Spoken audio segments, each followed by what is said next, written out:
இயேசு கிறிஸ்துவில் பிரியமானவர்களே, தீமோத்தேயு தீத்து ஆயர்களுடைய நினைவை இன்று கொண்டாடுகின்றோம்.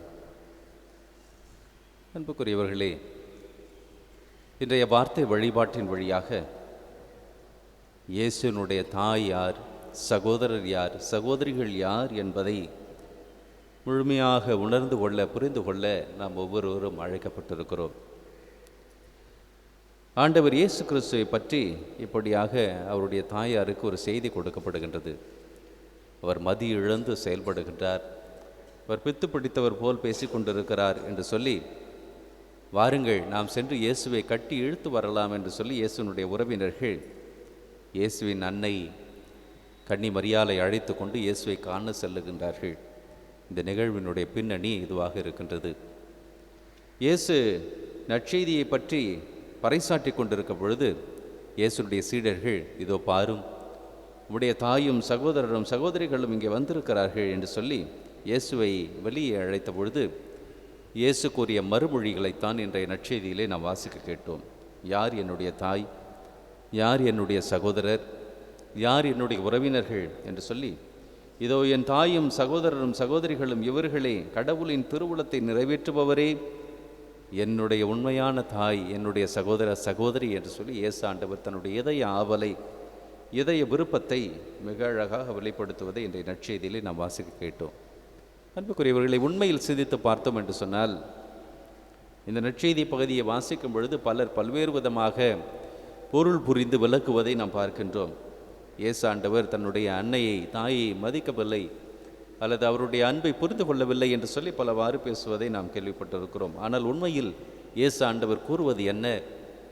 இயேசு ஆண்டவர் மறைமுகமாக தன்னுடைய அன்னை யார், தன்னுடைய சகோதர சகோதரிகள் யார் என்று சொல்லி தான் யார் என்பதை வெளிப்படுத்துவதை இன்றைய நற்செய்தியிலே நாம் வாசிக்க முழுமையாக புரிந்து கொள்ள முடியும். தன்னுடைய அன்னை கடவுளுடைய திருவுளத்தை, இதோ ஆண்டவருடைய அடிமை என்று சொல்லி ஒரு வார்த்தையில் தன்னை தாழ்த்தி இறுதி வரை காத்து வந்த ஒரு புண்ணியவதி.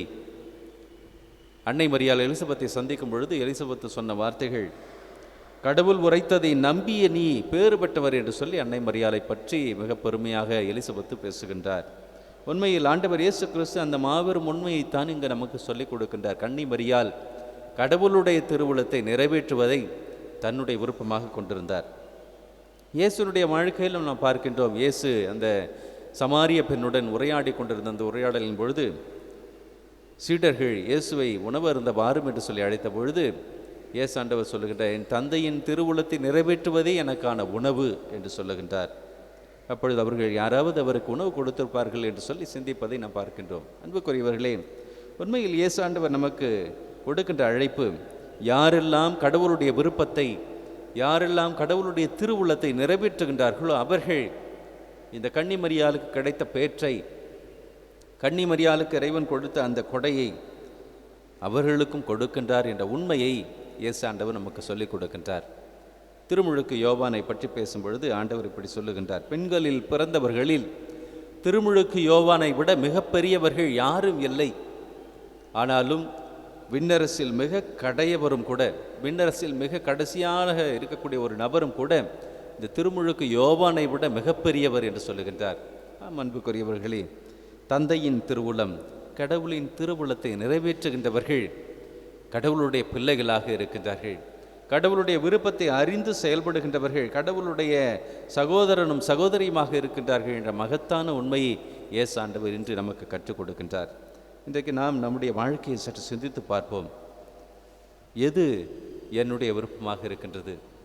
எது என்னுடைய தேவையாக இருக்கின்றது? எது என்னுடைய எண்ணமாக இருக்கின்றது? இறைவன் விரும்புகின்றதை நான் விரும்புகிறேனா அல்லது என்னுடைய விருப்பத்தின்படி நான் வாழ விரும்புகின்றேனா?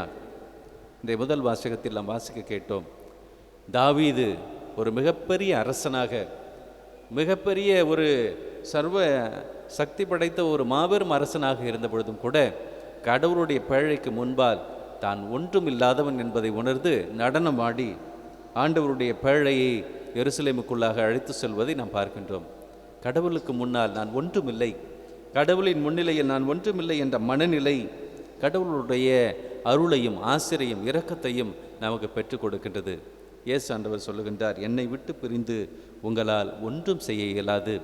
கடவுளை விட்டு பிரிந்து நம்மால் ஒன்றும் செய்ய இயலாது என்று நினைப்பதே, இயேசுவின் மீது நம்பிக்கை கொள்வதே கடவுளுடைய திருவுளத்தை நிறைவேற்றுவதற்கான முதல் படி என்பதை உணர்ந்து, தூய கன்னிமரியாளைப் போல, தூய புனிதர்களைப் போல நாமும் நம்முடைய வாழ்க்கையில் கடவுளுடைய திருவுளத்தை நம்முடைய விருப்பமாக கொண்டு செயல்படுவோம். நம்முடைய ஆசைகளில் அல்ல, இறை விருப்பத்தை நிறைவேற்ற எல்லா வாய்ப்புகளையும் பயன்படுத்துவோம். அப்பொழுது இறைவன் அவருடைய அருளால், அவருடைய இரக்கத்தால் நாம் கேட்பதற்கு மேலாக, நாம் நினைப்பதற்கு மேலாக நமக்கு நன்மைகளால் அருள் செய்து, அவருடைய இரக்கத்தால் நம்மை அணி செய்து ஒரு நாள் இறைவன் நம்மை எதிர்கொண்டு விண்ணக வீடு சேர்ப்பார்.